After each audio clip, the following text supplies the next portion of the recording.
y venimos trabajando, todavía no hay, o sea, no hay una propuesta, pero se viene trabajando una propuesta de endurecimiento de las penas.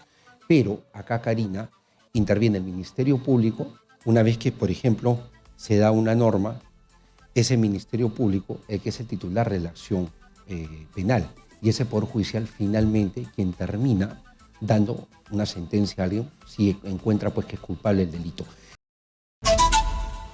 Ya llegó el ministro José Tello, el ministro de Justicia, y estaba leyendo yo el informe, les dije que estaba en camino, llegó inmediatamente. Bienvenido, ministro Tello, a Exitosa. Un gusto, Karina, y también un saludo a toda la audiencia de Exitosa. Muy bien, muchas gracias, ministro. Yo había empezado este programa leyendo estas observaciones finales sobre el sexto informe periódico del Perú de las Naciones Unidas, Pacto Internacional de Derechos Civiles y Políticos de las Naciones Unidas. Usted me ha dicho que me ha venido escuchando, así que ya sabe más o menos lo que he leído. ¿Qué nos tiene que decir? Porque en realidad le pide celeridad en las investigaciones, pide... Y no le pide al Ministerio Público, yo sé que son poderes distintos, pero se están refiriendo al Estado, que ustedes hagan, que ustedes garanticen, que ustedes hagan todo lo posible para que no se repitan los estados de emergencia indiscriminados, para que la violencia no recrudezca y que las Fuerzas Armadas no tengan el control o que no participen para controlar las manifestaciones. Ante todo, voy a pedirte una licencia para mandar un mensaje a todos nuestros hermanos en el norte que están pasando momentos muy difíciles. Piura, Lambayeque, Tumbes, están en una situación compleja en Piura, y la solidaridad de la distancia y también el mensaje que los diferentes sectores que integramos el Ejecutivo estamos trabajando desde nuestra competencia para poder apoyarlos. En estos momentos hay unos colegas que están allá. Está la ministra de Vivienda, está el ministro de Defensa y está también la ministra de Desarrollo Agrario. Y es muy probable que también otros ministros vayan en las próximas horas. Así que estamos con ellos porque en realidad la situación está muy crítica y tenemos que darle ese aliento, ese soporte desde acá. Ahora, pasando a lo que tú has mencionado, Karina, efectivamente, ese informe es un informe que se produce luego en esta intervención los primeros días de marzo. En lo que se refiere pues, a la Agenda de Derechos Humanos, es el Comité de Derechos Humanos el que lo termina elaborando justamente luego de la intervención de nosotros como gobierno. Y es un informe que habla de una serie de posibles delitos, pero es un informe que tiene la mesura que debe tener un informe de esta naturaleza, porque habla de una presunción de delitos, dado que estamos en una etapa de investigación en Perú.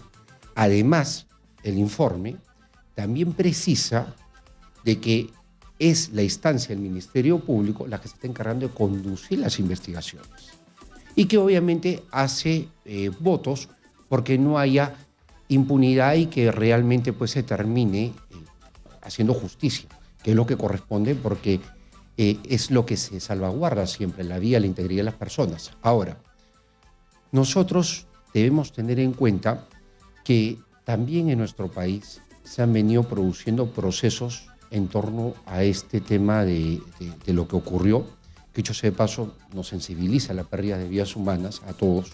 Es algo que no debe ocurrir en el contexto de una protesta, pero se han venido dando acciones administrativas a través de la Inspectoría de las Fuerzas Armadas, de las Fuerzas Policiales, y además también las investigaciones que cada día van avanzando por el Ministerio Público, quien incluso ha creado un grupo especial para trabajar esta... Yo entiendo lo mismo que usted sobre las muertes. Acá dice claramente son denuncias que se deben, que el Estado debe garantizar que se hagan de manera rápida, que no quede en impunidad y que se resuelvan los más expedito posible para que haya justicia. Pero hay otras cosas que sí le competen directamente. Limitar los estados de emergencia, porque ahí todas las personas pierden sus derechos fundamentales. No es que los pierdan. Lo que ocurre es que hay ciertas limitaciones a los derechos, por ejemplo, la inviolabilidad de domicilio, el tránsito, pero hay que ir en este sentido hacia lo que es la soberanía que tiene el Perú y sobre todo también lo que debe respaldar un estado de emergencia. Y ahí permíteme decirte que hay una revisión rigurosa sobre la necesidad o no de declarar un estado de emergencia. Y en lo que hay que ser bastante enfático es en que estos estados de emergencia se sustentan en informes de inteligencia, en informes policiales, que, o sea, señalan claramente que es pertinente. Ministro, colocarlo. pero acá llegan a decir incluso que se debería pedir con orden judicial un estado de emergencia. ¿Van a hacer algún tipo de cambio así? ¿O ustedes se ratifican que los estados de emergencia están bien dados y es la manera como se conduce el Perú soberanamente? Es que lo que ocurre es que en ese caso no se está atendiendo lo que señala la Constitución Política del Perú. Y la Constitución Política del Perú establece que es el Ejecutivo el que declara el estado de emergencia. Claro, pero estas son recomendaciones y por eso se podría hacer cambios legislativos. Eso, mira, y qué buen punto que tocas, nos puede llevar a un debate como sociedad, obviamente, a ver si es que hacia futuro esto se puede cambiar. Pero hoy en día, la legalidad, la constitucionalidad del estado de emergencia determina que sea el Ejecutivo quien lo tenga que declarar. Claro, porque un cambio constitucional ahora con los votos que hay es bastante complejo porque no logran ni ponerse de acuerdo para el adelanto de elecciones. Y permíteme sobre ese punto, mira, en verdad nosotros tenemos que en un corto plazo entrar hacia un proceso de reforma política que es muy importante que se dé. O sea, no debe quedar de lado. Porque sí hay cosas o puntos que tratar y que obviamente nos tienen que llevar pues a nosotros hacia un replanteamiento de algunas figuras y hacer cambios de carácter constitucional o legal. Lo que sí pueden hacer ustedes, aquí dice en el punto 12, tomar las disposiciones necesarias para asegurarse de que las Fuerzas Armadas no participen en las operaciones de mantenimiento del orden público. Y esto va ligado a una declaración que han tenido acceso ayer los medios de comunicación, ¿no? Alonso Ramos, un periodista de investigación, lo he visto recién en el Twitter, ha publicado esta declaración diciendo de que uno de los miembros de las Fuerzas Armadas ha dicho que sí, él había disparado 3 balas de AKM al piso. Trata de exculparse, pero sí dijo que disparó, ¿no? Entonces, estaba tratando de recuperar el orden público y aquí les dicen específicamente que las Fuerzas Armadas no deben participar en las operaciones de mantenimiento del orden público. ¿Qué van a hacer al respecto? Es una recomendación, pero hay que tener en cuenta las cosas en su real dimensión.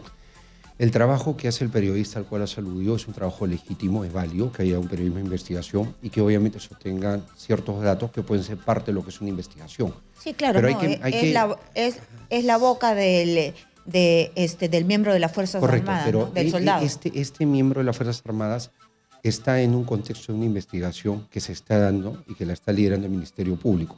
Es bueno, mira, lo hemos conversado anteriormente, es bueno de que la prensa cumpla su rol, Amnistía Internacional, la sociedad civil cumpla su rol. Pero yo quiero que me conteste en esto, ¿no? Ya la prensa que haga su chamba, todo, pero aquí le dice, claro, aquí dice este pacto, el Comité de Derechos Humanos dice que el Ejecutivo debe tomar acciones para asegurar que las Fuerzas Armadas no participen en el ordenamiento público. Karina, déjame cerrar la idea. O sea, no me ha dejado cerrar la idea. Es que usted se me va por el periodismo. No me voy a ir. Voy a tocar este tema también. Vamos con calma. Imagino que estás con tiempo para poder explayar ideas. Aquí quédese todo lo que quiera. Okay. Está invitadísimo aquí. Te agradezco, mira. Entonces, cerrando la idea, la prensa cumple su función, la sociedad civil, incluso internacional, cumple su función. Y lo que nosotros debemos tener ahí en cuenta es que hay una investigación en curso donde a veces se terminan filtrando, por decirlo de alguna manera, ciertos datos e información que obviamente puede generar una corriente opinión. Pasando hacia la recomendación, que es lo que tú preguntas y creo que es de interés de todos. Efectivamente, o sea, es una recomendación, pero nosotros tenemos que evaluar. ¿Por qué? Porque la intervención de las Fuerzas Armadas se hace en un contexto, primero, que nuestra Constitución lo permite. Y nuevamente vamos hacia algo como lo que se habló hace un instante, lo de la judicialización de los estados de emergencia. Eso nosotros lo podemos dejar ahí como para un tema de debate, pero evidentemente lo que hoy día manda la Constitución es que es una prerrogativa del Ejecutivo, como también la intervención de las Fuerzas Armadas, si es que la Policía Nacional, que es la encargada del orden interno, ya no está en capacidad de poder seguir adelante y garantizar el orden interno. Entonces, es un rol de subsidiariedad. La subsidiariedad, para que quede bastante claro, es cuando yo ya no puedo más, interviene alguien de mayor capacidad. Muy bien, y entonces, en ese caso, la subsidiariedad se da, y por ejemplo, hoy día la estamos experimentando. Déjame hacer un ejemplo rapidísimo. Sí, es que me tengo que ir a la pausa. Rapidito. Ya. Hoy día la subsidiariedad la estamos experimentando con el estado de emergencia climatológico. ¿Por qué? Porque cuando ya no puede la municipalidad distrital, interviene la provincial, la regional, la nacional. Y, por ejemplo, lo que ocurre en el norte ahora es que ya estamos en un nivel 5, donde la cooperación internacional está interviniendo por la gravedad del fenómeno climatológico. Muy bien, entonces nos vamos a ir a la pausa comercial, regresamos con el ministro Tello y que me diga, pero no hay que capacitar mejor a nuestros soldados. Regresamos con la respuesta. Estamos entrevistando al ministro de Justicia, José Tello, y él nos está desagregando, también contestando lo que acaba de salir. Esto está calientito nada más, ha sido expedido el día de ayer el informe del Pacto Internacional de Derechos Civiles y Políticos del Comité de Derechos Humanos. Estábamos hablando precisamente de la intervención del ejército en las protestas sociales. Aquí en el punto número 12 le dice al Estado peruano que se limite, que se asegure la no intervención de los militares en las protestas sociales.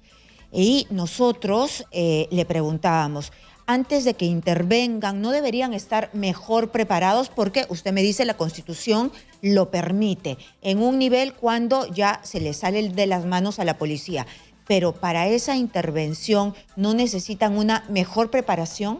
Están preparados y vamos a ser muy claros en esto. El Estado peruano, desde el año 2001 hasta la fecha, hasta el 2023, ha sacado 27 documentos de políticas públicas en torno a derechos humanos. Hay un trabajo permanente con las Fuerzas Armadas en torno a lo que es derechos humanos. Es más, hay una publicación que recientemente hemos sacado sobre los protocolos del uso de la fuerza. Y ese trabajo se viene realizando desde el año pasado, lo cual implica que el periodo comprendido entre diciembre y enero, donde se dan las protestas con mucha intensidad, es un periodo en el cual este tema siempre ha sido materia de debate. Y es más, se está trabajando también con el Comité Internacional de la Cruz Roja, que es con quien estamos llevando una agenda en torno a esta temática. Entonces, hay una preparación, una capacitación, y lo que hay que ser bastante claros es que lo que ha ocurrido ahora, estos incidentes lamentables donde han muerto personas, son actos individualizados que obviamente tienen que ser, en materia de investigación, actos que tengan las sanciones correspondientes en la vía penal. Ojo, que no lo digo yo, esto lo está diciendo un Pacto Internacional de Derechos Civiles y Políticos que es nada más y nada menos que Naciones Unidas, ¿no? Estoy totalmente de acuerdo, pero también ellos saben de nuestra tradición, evidentemente en torno a lo que es derechos humanos y específicamente sobre el uso de la fuerza. ¿Por qué? Porque más allá del decreto legislativo 1095 y el 1186 que habla del uso de la fuerza por parte de las Fuerzas Armadas y también la Policía Nacional del Perú, es un hecho clarísimo que el tema es de permanente debate en nuestro país. No es un tema tabú, es un tema de permanente debate y sobre el cual cada vez hay una mejora continua. Dicho sea de paso, este proceso lamentable que hemos tenido de convulsión social tiene que decantar justamente en una mejora de los protocolos hacia el futuro. En el número 15, dice, en el punto 15, dice que también debe tomar medidas el Estado para combatir la estigmatización, deshumanización y el prejuicio hacia los manifestantes, líderes sociales y opositores políticos, incluso por los operadores judiciales, y poner fin al terruqueo. Es decir, yo recuerdo muy bien que hasta el premier Otárola habló de esta infiltración terrorista, se terruqueó a los manifestantes algunas veces, no se puso límite y aquí lo están haciendo notar. Y está bien que lo hagan notar, porque justamente sobre ese punto también ha habido disculpas públicas y hay que ser bastante enfáticos también en señalar que episodios como por ejemplo lo de la camarada Cusi te dan cuenta pues que efectivamente hubo una movida terrorista, o sea, por lo menos con antecedentes de terrorismo. Entonces, claro, el hecho es no caer en la estigmatización, porque por ejemplo, y acá seguro hay unos amigos, unos sapos, de verdad muy apreciados en Satipo que seguro nos están escuchando, en una conversación que tuvimos con ellos en el Ministerio de Cultura, dijeron, ustedes, a nosotros, o sea, estamos 6 ministros de Estado, ustedes no nos pueden decir a nosotros terroristas, porque hagan memoria que el Estado peruano, el gobierno, en los años 90, nos necesitó para pelear justamente contra las hordas terroristas, claro, y juntos sumamos esfuerzos y los derrotamos. Entonces, no nos ofendan. Y obviamente nos disculpamos y dijimos, es clarísimo, ustedes, o sea, están en la misma línea de nosotros, democrática y de avanzada. Y con una agenda obviamente que se está atendiendo, porque recientemente hay que tomar en cuenta que el Premier y también algunas ministras de Estado han estado en Satipo justamente instalando una mesa de trabajo con estas comunidades nativas. Ahora, hay que entrar acá en un tema muy concreto, la discriminación, lo que acabas de mencionar.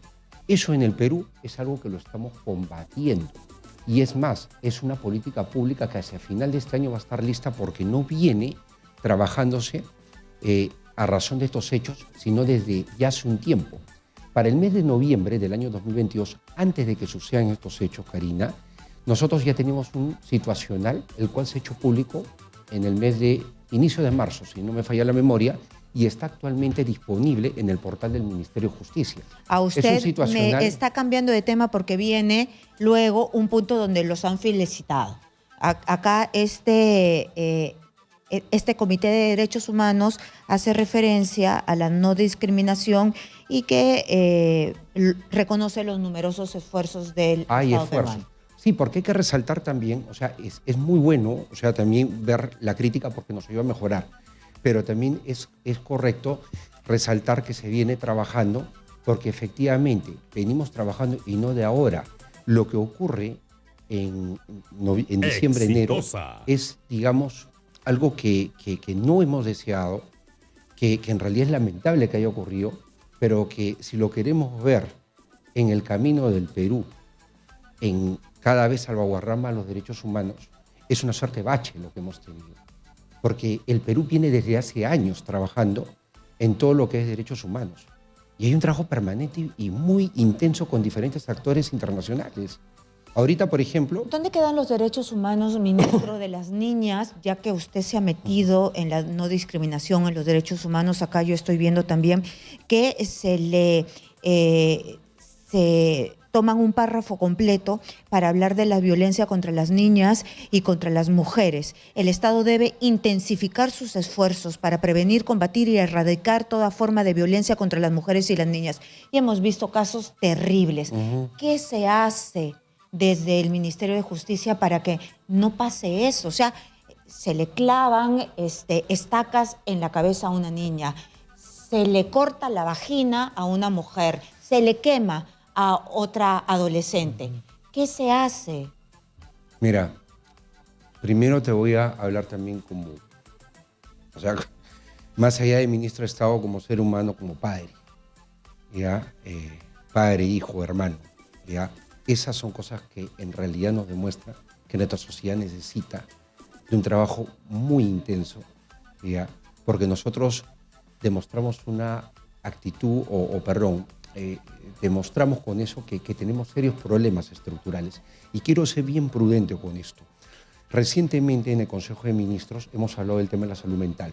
Rosa Gutiérrez, la ministra de Justicia, la tercera ministra de Justicia, mi colega, la ministra de Salud, ella tocó el tema y justamente sobre eso tuvimos, el común denominador todos que se tenía que efectivizar y hacer algo.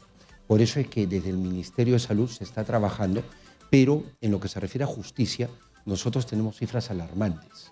Te comento que a través de la Defensa Pública y de Acceso a la Justicia, que es una dirección nacional, nosotros hemos atendido más de 27.000 casos, de los cuales 5.992 eran relacionados a ataques de mujeres, niños y niñas y adolescentes. Y son casos donde, por ejemplo, vemos una constante. Esa cifra que te he dado es del año 2022, todo el año 2022. Ahora estamos hasta el mes de marzo, primer trimestre del año, con 1.089 casos de esta naturaleza. O sea, la tendencia a tener 5.000 o 6.000 a finales de años es altísima. Y eso nos debe preocupar mucho, porque en realidad tenemos nosotros que tener una respuesta integral como Estado. Hace 2 días estuvimos en el Ministerio de Salud justamente por la mañana dando un mensaje de ya basta a este tipo de situaciones. Porque realmente nosotros, más allá de indignados, ya estamos tomando acciones concretas. Por ejemplo, y voy a hablar desde mi sector. ¿Cómo qué? Porque nosotros hablábamos con el tío, que era casi el padre, porque vivía con la madre con la enfermera que le habían violado 2 personas y le habían cortado la vagina. Entonces, y rogaba por su atención. Entonces, ¿qué le podría decir a él? Él quiere justicia. A ver, en lo que se refiere al Ejecutivo, ya, el sector del interior, de la mujer y poblaciones vulnerables, que tiene una política integral en torno a esto y que tiene un trabajo muy potente, al igual que el Ministerio de Salud, están trabajando de manera muy articulada. Se está involucrando también el Ministerio de Educación, porque hay que tener en cuenta que una alerta temprana viene de ese trinomio que te lo da educador, o sea, profesor, educando, que es el alumno, y familia. Ahí viene una alerta temprana, porque los propios profesores se pueden dar cuenta si una criatura tiene un comportamiento anómalo y puede haber una prevención, pero para eso tiene que haber toda una articulación multisectorial para poder responder y prevenir actos de violencia. Y cuando ya se da, ministro, y cuando ya se da, estos salvajes se pueden podrir en la cárcel para siempre, porque usted ahí ya, INPE, creo que depende de usted. Nosotros, primero, nosotros como Ejecutivo tenemos iniciativa legislativa y venimos trabajando, todavía no hay, una propuesta, pero se viene trabajando una propuesta de endurecimiento de las penas. Pero acá, Karina, interviene el Ministerio Público. Una vez que, por ejemplo, se da una norma, es el Ministerio Público el que es el titular de la acción penal, y ese Poder Judicial finalmente quien termina dando una sentencia a alguien si encuentra pues que es culpable del delito. Pero nosotros de la Defensa Pública, y permíteme por favor resaltar este punto, estamos en un proyecto muy ambicioso. Nosotros estamos por instalar los Alegras a nivel nacional en cada una de las provincias del Perú. Hasta el momento contamos con algo más de medio ciento de Alegras, con los últimos que se van a instalar, alrededor de 54 para ser más exactos, pero pensamos tener 196, que es el número de provincias. ¿Y qué es eso? ¿Qué son Alegras? ¿Qué son los Alegras? Son los centros de asesoría legal gratuita. Y ahí, por ejemplo, tenemos hasta soporte psicológico, tenemos un paquete muy integral, muy completo, para poder atender este tipo de situaciones de violencia contra las mujeres, niños y adolescentes. Entonces, acá nosotros estamos respondiendo como Estado gracias a un convenio que tenemos con el Banco Mundial. Y es más, en zonas donde está mapeado que hay mucha incidencia de esto, por ejemplo, la zona de la Amazonía, donde este caso terrible de Atalaya, de verdad que parte el alma, es una cosa espantosa lo que ocurrió ahí. Ahí, por ejemplo, vamos a instalar un Megalegra, porque esto del Megalegra es algo mucho más completo, porque ya viene ahí la intervención de antropólogos, de mayor cantidad de psicólogos, para entender también el enfoque intercultural, que es muy importante, porque también debemos ver esto como un enfoque intercultural que, ojo, también tiene que ser respetuoso de lo que es la integridad de las criaturas, lo que es la integridad de la mujer, obviamente, porque hay un límite, por encima está el derecho fundamental. Entonces, hay que trabajar intensamente por ahí, porque, por ejemplo, en la Mancomunidad Amazónica y recientemente en Pucallpa, hemos visto unas amplias instalaciones para poder instalar este Megalegra en esa zona, que tiene una fuertísima incidencia en violencia contra la mujer, niños y niñas y adolescentes. Ahí se va a hacer un trabajo muy integral. Tenemos que responder nosotros como Estado, pero te estoy hablando de mi sector. Muy bien. Yo te pediría que cuando entrevistes también a mis colegas, todos ellos les extiendo la invitación, porque algunas veces todos estamos trabajando. Sí, están ocupados. Sí, muy bien. Entonces vamos a seguir con esto, con el informe de los derechos humanos de la ONU. También dice el uso de la fuerza. El uso de la fuerza. Al comité le preocupan los informes relativos a las presuntas violaciones de los derechos humanos que se habrían perpetrado en el contexto de las protestas sociales en noviembre y diciembre en noviembre, ¿no? Ese es el tiempo de Castillo. Y diciembre en el 2020 y desde el 7 de diciembre del 2022, que incluyen casos de uso excesivo, indiscriminado y desproporcionado de las fuerzas y de las armas de fuego por parte de las fuerzas de seguridad, ejecuciones extrajudiciales, detenciones arbitrarias masivas y casos de violencia por motivos racistas discriminatorios, siendo las personas indígenas y campesinas de zonas particularmente desfavorecidas e históricamente objeto de discriminación estructural como Apurímac, Ayacucho, Arequipa, Cusco, Junín, La Libertad, Lima y Puno, ¿no? Esto es lo que ellos dicen, garantizar, les piden a ustedes que las presuntas violaciones de los derechos humanos que pudieran haberse cometido en el marco de las manifestaciones, incluyendo aquellas que pudieran haber tenido lugar en el marco de las protestas sociales desde el 7 de diciembre del 2022, sean investigadas sin demora y de manera exhaustiva, imparcial y eficaz. Adoptar medidas para proteger las investigaciones de violaciones de derechos humanos, continuar adoptando medidas para prevenir y eliminar de manera efectiva el uso excesivo de la fuerza. Y dice prohibir la tortura, ¿no? Es un informe que, si te das cuenta, es periódico, comprende a más de un gobierno y además también es un balance sobre los derechos humanos en el Perú. O sea, no solamente es un informe relacionado con las protestas que se dieron en diciembre y enero del 2022 y 2023. Es algo mucho más amplio. Por eso que hace un momento también conversamos sobre los derechos de los niños, niñas y adolescentes y las mujeres. Entonces, es de verdad algo en lo cual definitivamente tenemos nosotros que de alinear nuestras políticas de Estado. Porque justamente... Pero le preocupa el uso excesivo de la fuerza y lo remarcan y lo vuelven a decir. Por el caso, por ejemplo, también de Inti Brian, que también está comprendido en este informe. Por ejemplo. Entonces, siempre, y es muy normal... Inti Brian no, porque está hablando de... 2020. ¿Sí? ¿Del 2020? A ver. Lo acabas de leer. 2020, sí. Sí, claro. ¿Y cada cuánto tiempo hacen este informe? Periódicamente son informes multianuales. Bueno, ya, entonces cada 2 años. A eso también hay que ir viendo, o sea, que este tipo de informes nos sirven de un balance general. Ya sé, pero cada 2 años lo más impactante para ellos ha sido Inti Brian y lo que ha pasado en el gobierno de Dina Boluarte. Han tocado además también otros temas que lo está justamente desarrollando, y lo hemos venido desarrollando también a lo largo de la entrevista. Lo último, por ejemplo, que hemos tocado, efectivamente, el tema de las protestas, siempre al sistema internacional de derechos humanos le va a preocupar pues que el Estado tenga una respuesta en la cual se eviten la pérdida de vidas humanas o la afectación de la integridad de las personas. Aquí, claro, acá les dice que sigan investigando, sí, claro, que tiene que adoptarse medidas para proteger las investigaciones. Bueno, ustedes no pueden ingresar al terreno del Ministerio Público, ellos son independientes. Ya. Luego dice aquí sobre la prisión preventiva, que sea excepcional, razonable, necesaria, eso depende de los jueces. Y ojo, está a nivel general, porque acá no hablan de personas, porque me imagino, claro, totalmente.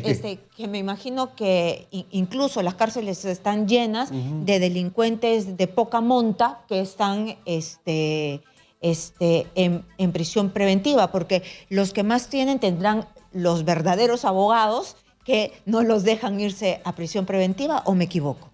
Lo que ocurre es que el tema de la prisión preventiva es observado ya como algo excesivo por diferentes factores, el hacinamiento o la propia medida en sí.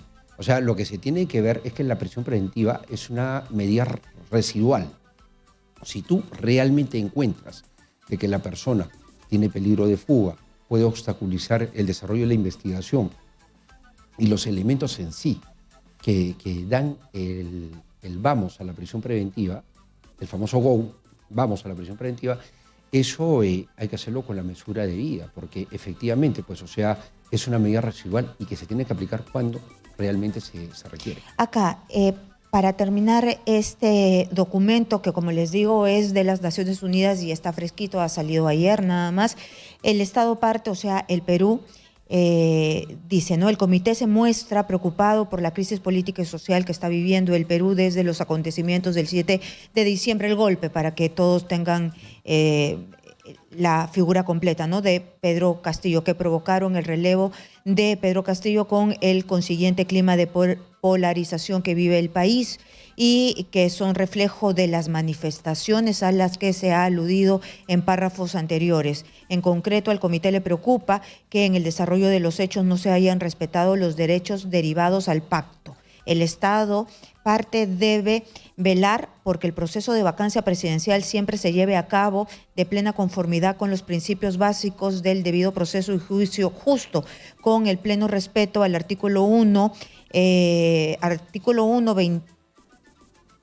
respecto del artículo 25, esto está separado, del pacto, si ello fuera necesario, mediante la correspondiente reforma legislativa, incluso constitucional, de forma que se garantice un adecuado sistema de contrapoderes en los diversos poderes del Estado. Garantizar que el proceso penal seguido contra Castillo, actualmente en prisión provisional, se desarrolle con pleno cumplimiento de las garantías del juicio justo. Lo que no comprendo es esto. ¿Por qué les dicen velar que el proceso de vacancia presidencial siempre se lleve a cabo en plena conformidad con los principios básicos del debido proceso y juicio justo, con el pleno respeto del artículo 25 del pacto, si fuera necesario, mediante la correspondiente reforma legislativa? Es algo parecido también lo que recomendó en su momento la relatoría del caso peruano de la CIH, en la Comisión Interamericana de Derechos Humanos. Recordemos lo que dijo el relator Ralón, fue clarísimo. Entre las recomendaciones que se hicieron públicas con una conferencia de prensa acá en el país, se dijo que se tenían pues que tomar los recaudos, hacer reformas políticas, lo que hablamos hace un rato, y obviamente pues hacer siempre de este tipo de procesos garantistas. ¿Por qué? Porque recordemos que el tema de la vacancia, y vayamos al análisis de la incapacidad moral permanente, ha generado pues mucho debate en la interna también. Y eso lo sabemos perfectamente, Karina, porque es un tema que ya lleva los últimos 5 años, 6 años como algo muy, muy permanente. Entonces, va por ese lado en el hecho que tenemos pues que entrar a un proceso de reforma política, pero además también, haciendo mención a los sucesos del 7 de diciembre, hay que ser categóricos en nuevamente resaltar que Pedro Castillo pues, es un expresidente golpista, rompió el orden constitucional y fue vacado con arreglo a derecho. Además, él, en lo que se refiere a los procesos de vacancia, estos pues siguen un procedimiento entre el Congreso que se tiene que observar. Claro, esto de ninguna manera es que se le vaya a restituir, nada, que la gente no vaya a estar pensando eso, ¿no? Él es un golpista y se estaba yendo del país. Y además alguien que tiene que responder ahora por actos de corrupción que cada día pues están mucho mejor documentados. Es como el señor Toledo, que próximamente sí o sí va a responder a la justicia peruana.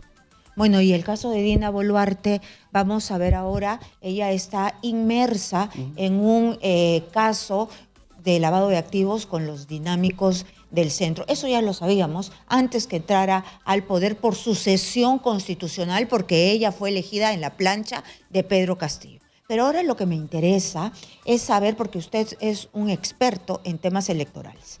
Entonces, Chimabucuro, el asesor en las sombras de Pedro Castillo, apareció y le dio la verborrea ahora de decir que le había pagado todo, hasta creo que los helados, a Dina Boluarte para que ella haga campaña. También su asesora, su asistente personal, la señora Marixa Sánchez, la señora Marixa Sánchez, tiene una agenda donde llevaba todas las acciones y toda la agenda de la presidenta Boluarte. Lo primero que hizo la presidenta fue negar la agenda y después le han salido todas las pruebas habidas y por haber. Lo que a mí me pareció es que siguió los malos pasos de falta de transparencia de Pedro Castillo. ¿Por qué? ¿Ustedes han hablado de este tema en Consejo de Ministros? Lo hemos hablado y lo hemos conversado con la propia presidenta. Y la propia presidenta nos explicó a detalle todo lo que ocurrió. Y a usted más, que es su ministro de Justicia. Aparte de ser ministro de Justicia, y acá sí voy a salirme un poco de la figura de ministro de Justicia y voy a hablar como abogado, también especialista en temas electorales. Ya. Pero empecemos, por favor, por la transparencia que tiene que tener la presidenta. Correcto. A ver. Que no la ha tenido. A ver. Acá, en primer lugar, en lo que debemos nosotros quedar bien en claros, es que son actos, o sea, son supuestos que sean en el contexto de una campaña política. Exitosa. La campaña política involucra en este caso una fórmula presidencial, de la cual el responsable justamente del tema de manejo de fondos y recursos es el propio partido político. Eso en lo administrativo ante la OMPE, y eso también de acuerdo a lo que señala la normatividad penal vigente, porque acá está la ley 30997 que modifica el Código Penal incorporando 3 supuestos en el artículo 359, 359A, B y C.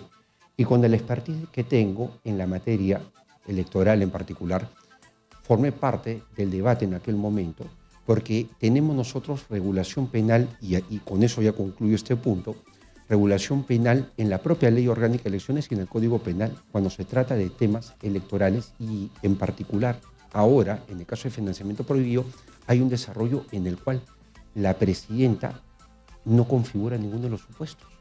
Voy a ese punto, pero primero voy a tocar el tema de la transparencia.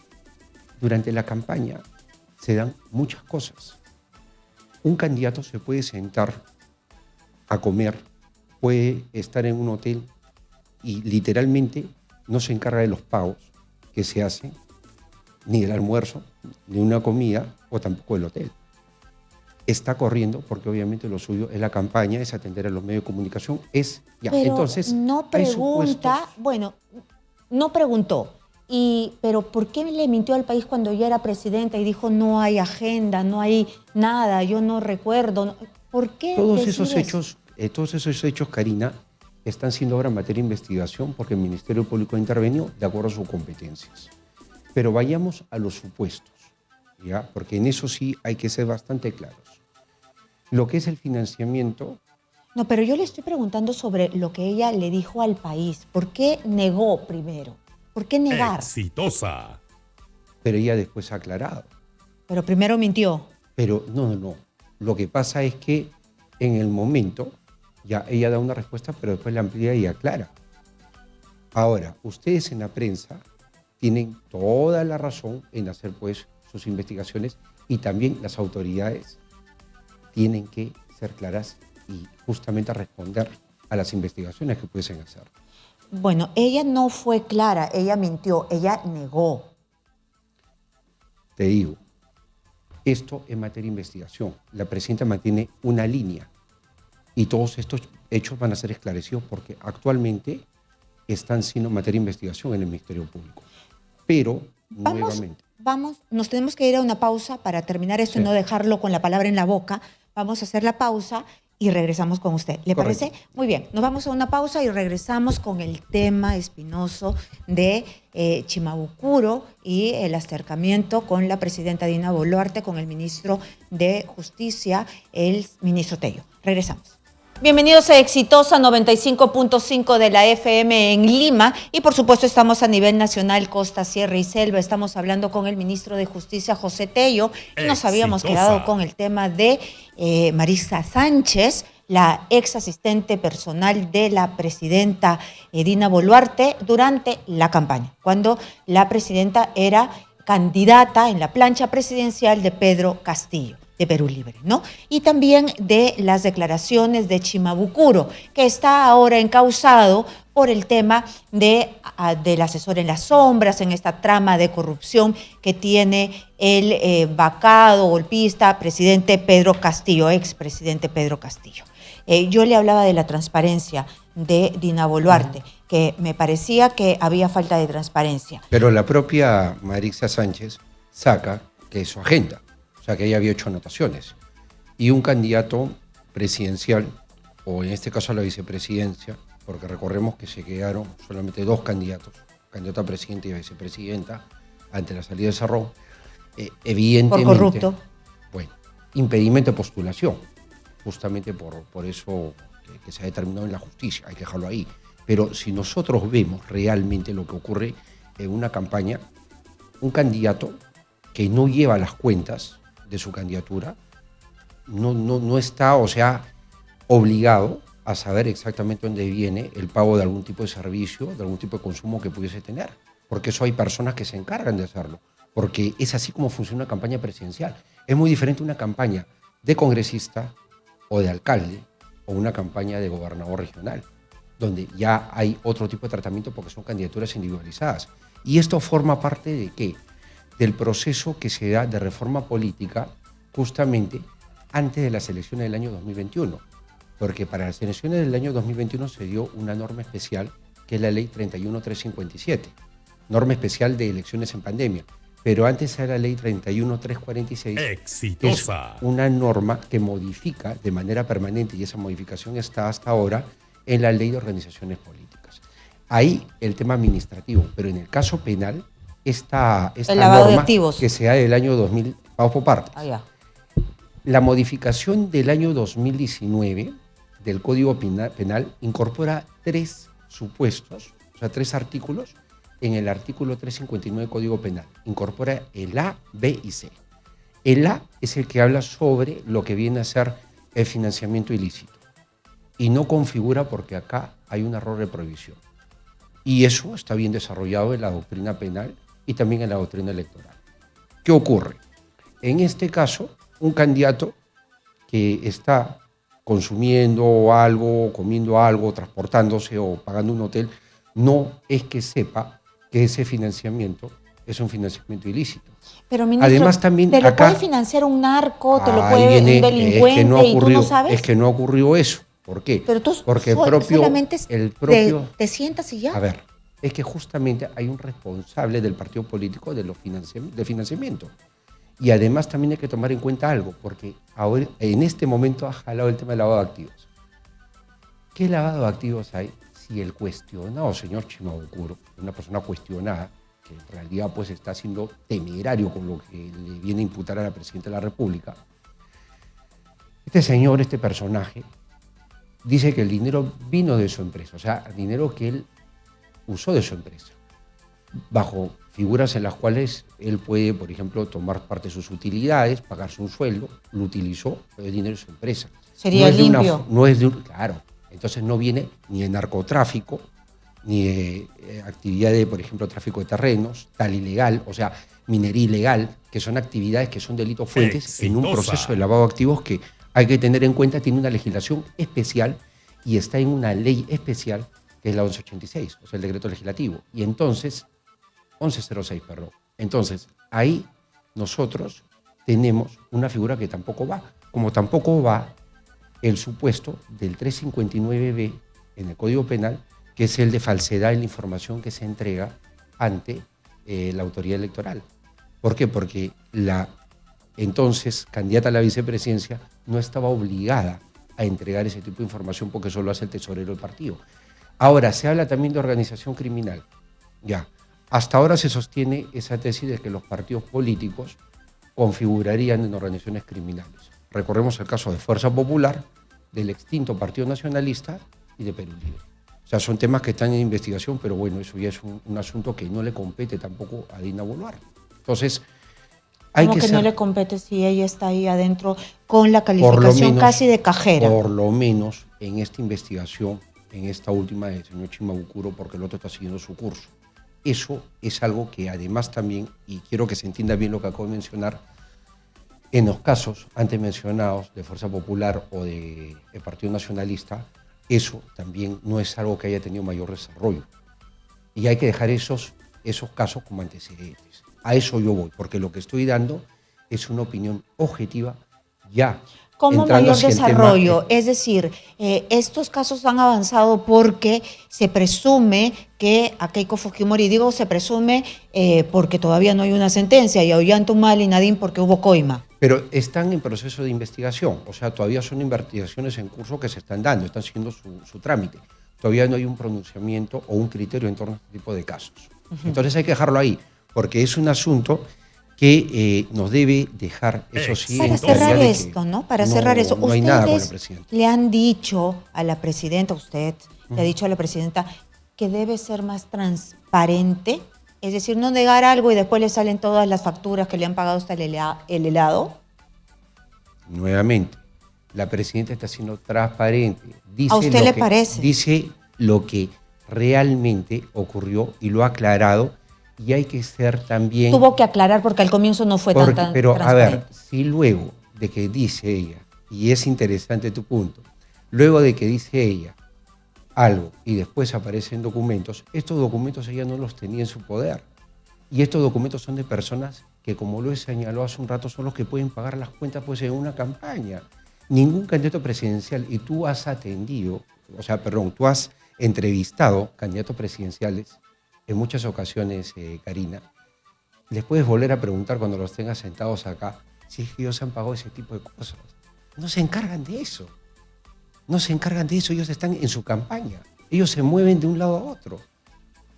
Están con su asesor político, con su asesor de comunicación, o están en sus temas ellos. Y este tipo de gastos administrativos se llevan a una contabilidad que la tiene que manejar el partido. Y usted también cree, como se ha dicho desde el Ejecutivo, desde, Otárola, ¿no? El Premier ha dicho casi que es un complot contra... Sí cree. A ver, es que lógico.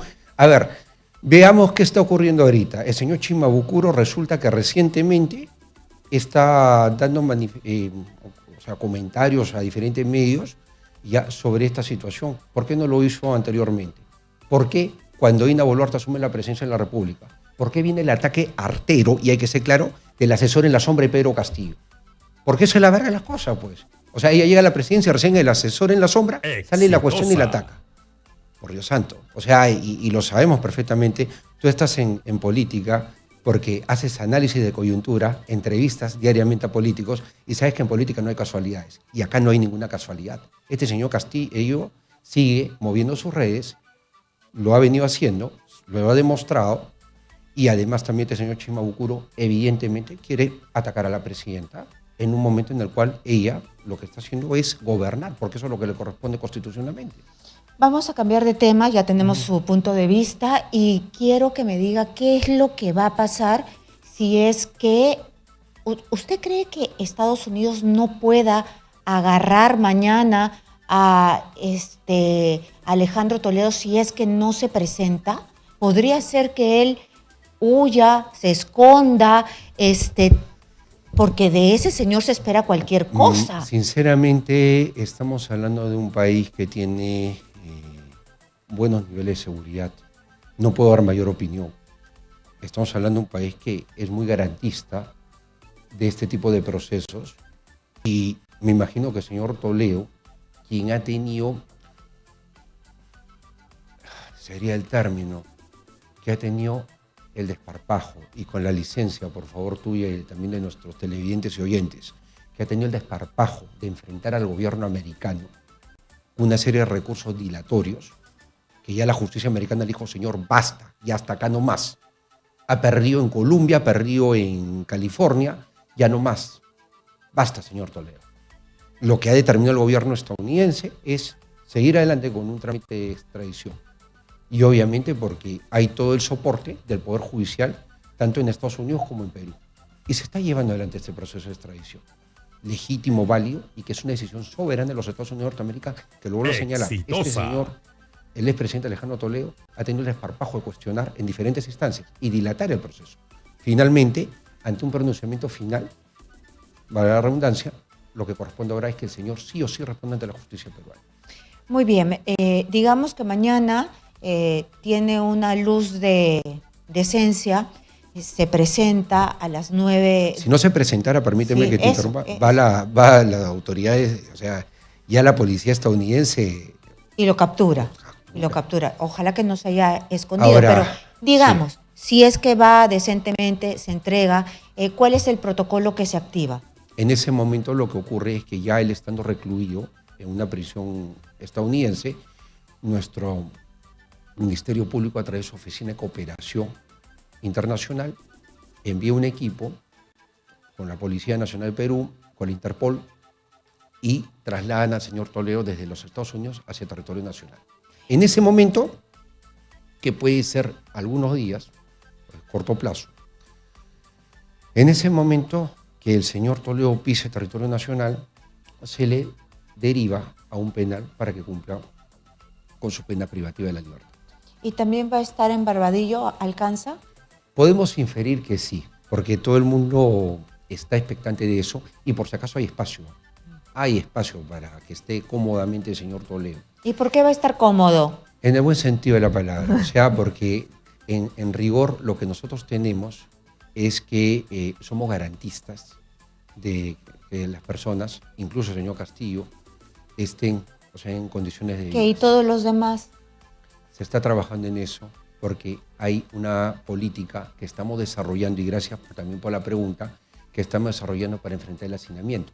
Por ejemplo, va a entrar en debate pronto el tema de los grilletes electrónicos, su implementación para determinados delitos, no todos evidentemente, y además también algunas medidas que nos permitan tener mejora de infraestructura y además también una disminución del flujo de personas que vayan a prisión. Pero volviendo al tema, la decisión de mandarlo finalmente a Barbadillo va a ser de una junta calificadora, la cual oficialmente va a decir el señor debe ir a Barbadillo.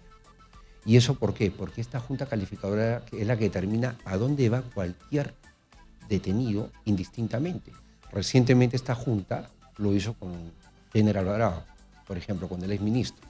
Determinó que tenía que ir a Castro Castro. Pero Castro Castro está hiperpoblado, alcanzó uno más, lo han chancado ahí en Castro Castro y tenemos varios que están con ese problema, pero tenemos que trabajar porque realmente a lo largo del tiempo no ha habido una política clara en torno, por ejemplo, al tratamiento de los penales y el hacinamiento.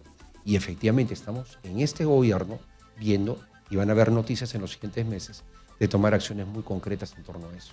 En los siguientes meses. Sí, ¿por qué? Porque no es un trabajo de la noche a la mañana, tampoco quiero entrar a especular todavía hasta que no se concrete. Como se dice, el cacareo es después de colocar al huevo, eso es lo que dice en un adagio. Entonces, realmente eso lo tenemos ahí porque es parte también de nuestra política de derechos humanos. Lo mencioné al inicio de esta entrevista, Karina. Nosotros trabajamos el tema de derechos humanos de una manera integral. En algún momento conversaremos de derechos humanos y empresa, por ejemplo, que es un trabajo de formalización muy importante que vamos a realizar a nivel nacional, principalmente en zonas donde hay extracción, donde hay tema de trata. Claro, zonas vulnerables, por ejemplo, la Amazonía. Hay que trabajar pues en el tema de la formalización, pero eso en algún momento sí me gustaría que me des un espacio para explicar bien todo ese programa. Por supuesto, pero, y también lo invito desde ya cuando salga el informe de la OEA, ¿no? Encantado. Que ya se viene. Muchas gracias por estar aquí. Nos ha explicado ampliamente el ministro José Tello, ministro de Justicia. Hemos hablado de este informe del Comité de Derechos Humanos de las Naciones Unidas. Hemos hablado de la campaña de Dina Boluarte y lo que ha dicho Marixa Sánchez y Shimabukuro y de todos los temas que ustedes han escuchado.